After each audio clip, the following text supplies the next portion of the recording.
Kita mulai aja ya, Mbak Firly ya. Iya Pak, boleh Pak. Saya kira, eh, mohon maaf tadi Mbak Firly, saya kira sampai Iya jam Pak, nggak apa-apa. eh,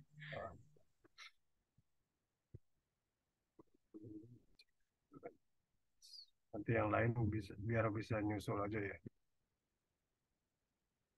Iya Pak, mereka menyusul. Oke,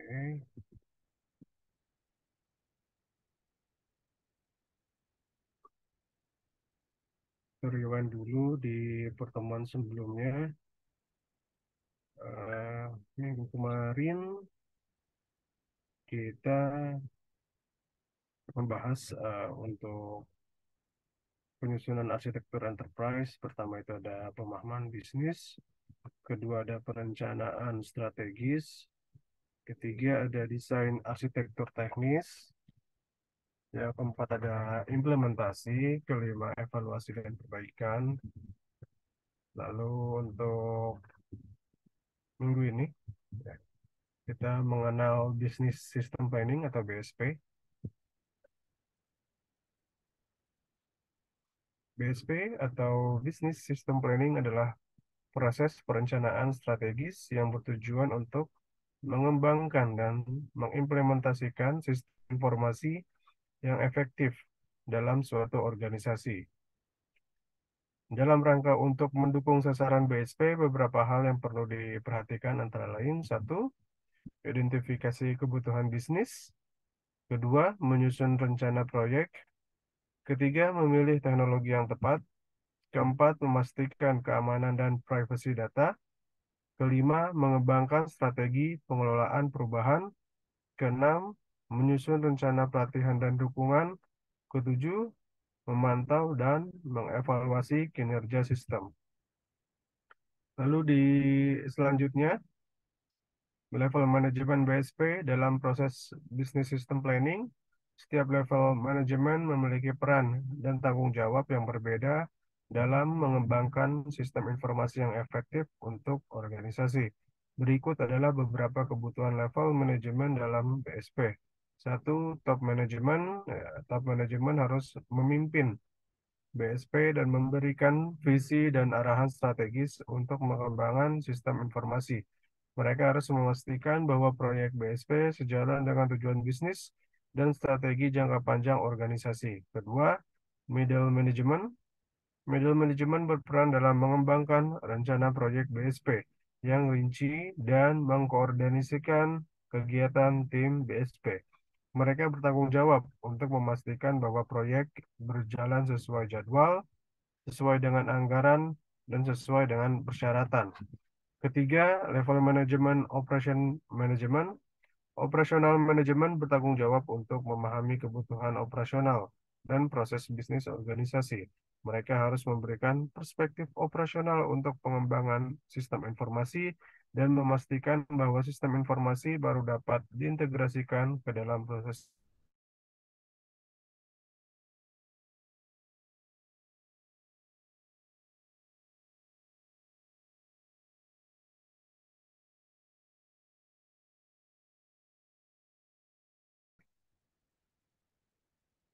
user manajemen harus memberikan masukan tentang kebutuhan pengguna dan memastikan bahwa sistem informasi baru dapat digunakan dengan mudah dan efektif. Mereka juga harus memberikan pelatihan dan dukungan untuk pengguna dalam menggunakan sistem informasi yang baru. Level yang keenam ada project management. Project management bertanggung jawab untuk mengelola proyek BSP dari awal hingga akhir. Mereka harus memastikan bahwa proyek BSP berjalan dengan sesuai jadwal, anggaran, dan persyaratan, dan mengidentifikasi segala resiko yang terkait dengan pengembangan sistem informasi. Selanjutnya ada konsistensi informasi BSP. Kunci penting dalam BSP atau Business System Planning karena melibatkan pengumpulan, pengolahan, dan analisis informasi untuk mengembangkan sistem informasi yang efektif untuk organisasi perusahaan. Dalam rangka untuk memastikan konsistensi informasi dalam BSP, beberapa hal yang perlu diperhatikan antara lain, satu, sumber informasinya. Kedua, metode pengumpulan data. Ketiga, standar pengolahan data. Keempat, analisis informasi. Yang kelima, ada dokumentasi. Lalu pengembangannya untuk business system planning, sistem informasi yang melibatkan pengumpulan dan analisis informasi tentang proses bisnis, dan pengembangan solusi teknologi informasi yang sesuai dengan kebutuhan organisasi.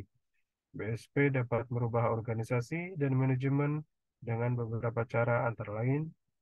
Pertama, meningkatkan efisiensi dan produktivitas.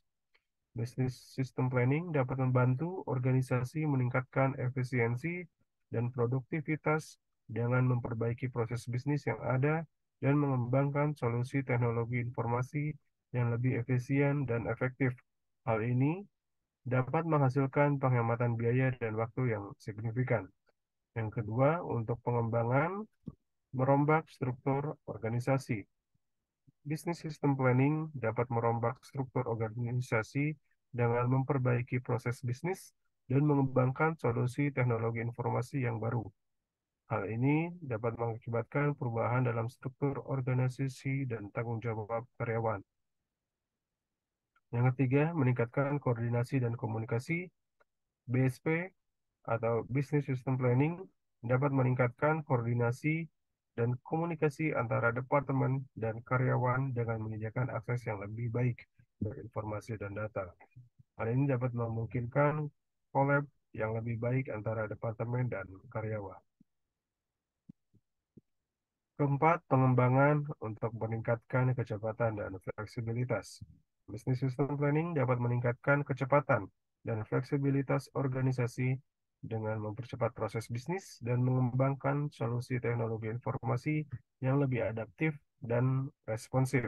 Hal ini dapat membantu organisasi merespons perubahan pasar dengan lebih cepat dan efektif. Kelima, meningkatkan manajemen risiko.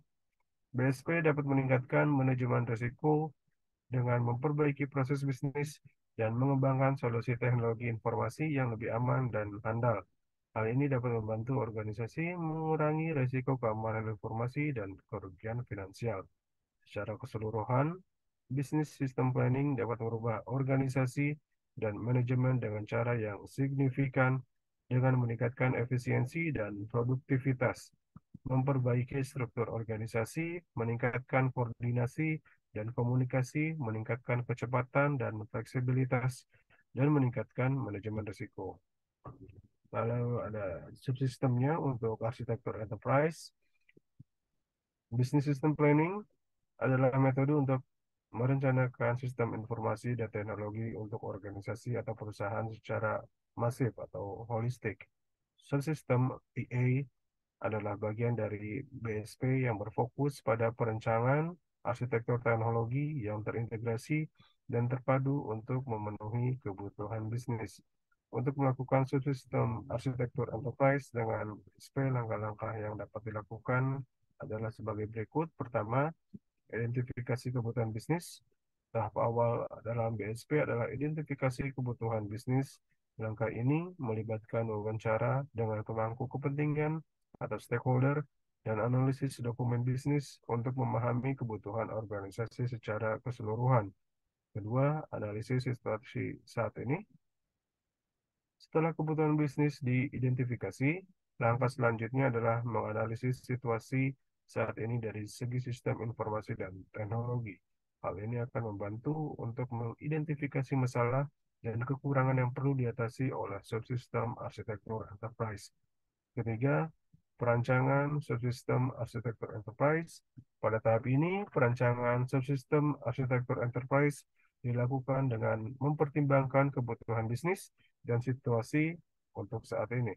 Perancangan melibatkan pemilihan teknologi yang tepat untuk memenuhi kebutuhan bisnis dan memastikan integrasi yang tepat antara sistem dan yang berbeda. Lalu selanjutnya ada implementasi. Setelah perancangan subsistem arsitektur enterprise selesai, langkah selanjutnya adalah implementasi. Proses ini melibatkan pengembangan dan penerapan sistem informasi dan teknologi yang telah dirancang sebelumnya. Yang kelima, evaluasi dan perbaikan. Langkah terakhir dalam BSP adalah evaluasi dan perbaikan. Hal ini melibatkan pengukuran efektivitas subsistem AA dan identifikasi area yang dapat ditingkatkan. Perbaikan yang diperlukan dapat dilakukan dengan BSP, dapat diterapkan kembali untuk memastikan bahwa sistem informasi dan teknologi tetap sesuai dengan kebutuhan bisnis dan tujuan organisasi. Secara keseluruhan, melaksanakan subsistem arsitektur enterprise dengan BSP melibatkan analisis menyeluruh terhadap kebutuhan bisnis, perancangan arsitektur teknologi yang terintegrasi, implementasi sistem informasi dan teknologi, serta evaluasi dan perbaikan yang berkelanjutan untuk memastikan bahwa kebutuhan bisnis terpenuhi dengan optimal. Ya, terima kasih. Mungkin itu saja untuk pemaparan hari ini, rekan-rekan semua. Sekali lagi mohon maaf tadi miskomunikasi saya di pagi hari. Saya kira eh, sampai di jam 10 gitu ya. Ternyata ada yang terbaru ya, edisi Ramadan sampai jam 9.15 ya. Karena tadi kan saya Iya, pas Pak. pagi-pagi itu oke masih kosong nggak apa-apa gitu ya. Saya rencanain mundurin gitu. Cuma mundurnya nggak terlalu offside gitu ya. Sampai jam setengah 10 saya nggak ngeliat yang terbaru. Karena saya kan juga harus apa ke kantor gitu ya. Tadinya kalau mau pagi di rumah aja gitu kita seperti biasa minggu-minggu sebelumnya. Tapi karena masih sepi gitu ya udah saya undur gitu.